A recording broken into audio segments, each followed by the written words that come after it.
സ്ലീഹ 1-ാം ചൊവ്വ. മത്തായിയുടെ സുവിശേഷം 20-ാം അധ്യായം 29 മുതൽ 34 വാക്യങ്ങളുടെ വിശകലനം. അന്ധന് കാഴ്ച.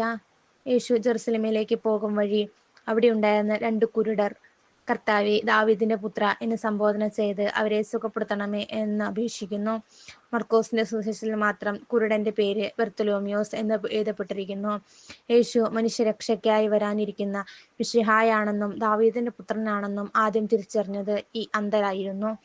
ശിശുക്കളെപ്പോലെ നിർമ്മല ഹൃദയർക്കാണ് നിത്യസത്യം വെളിപ്പെടുക എന്ന് ഇന്നലത്തെ വായനയിലല്ലേ നാം ചിന്തിച്ചത്.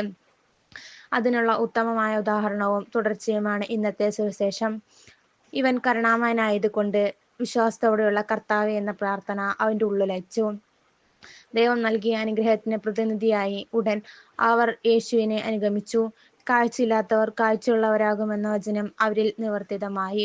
അവർ അന്ധരായിരുന്നെങ്കിലും ഉൾക്കാഴ്ചയുള്ളവരായതുകൊണ്ട് അവർ യേശുവിന്റെ യഥാർത്ഥ അസ്തിത്വം തിരിച്ചറിയാൻ കഴിഞ്ഞത്.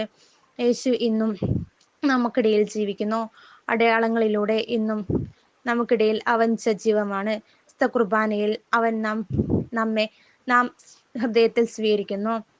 ലോകത്തിലാദ്യമായി ദിവ്യകാരുണ്യത്തിൽ യേശുവിന്റെ മുഖം തെളിഞ്ഞതും 14 വർഷം കഴിഞ്ഞിട്ടും അത് എല്ലാവർക്കും ഗോചരമായതും അതിൽ ഒരു ദിവ്യകാരുണ്യ അത്ഭുതമായി റോം സ്വീകരിച്ചതും നമ്മുടെ കൊച്ചു കേരളത്തിലെ വിളക്കന്നൂർ ഇടവക ഒരു തീർത്ഥാടന ആകർഷണമായി തീർന്നതും യേശുവിന്റെ യഥാർത്ഥ സാന്നിധ്യത്തെ നാം ഓർമ്മിപ്പിക്കുന്നത്.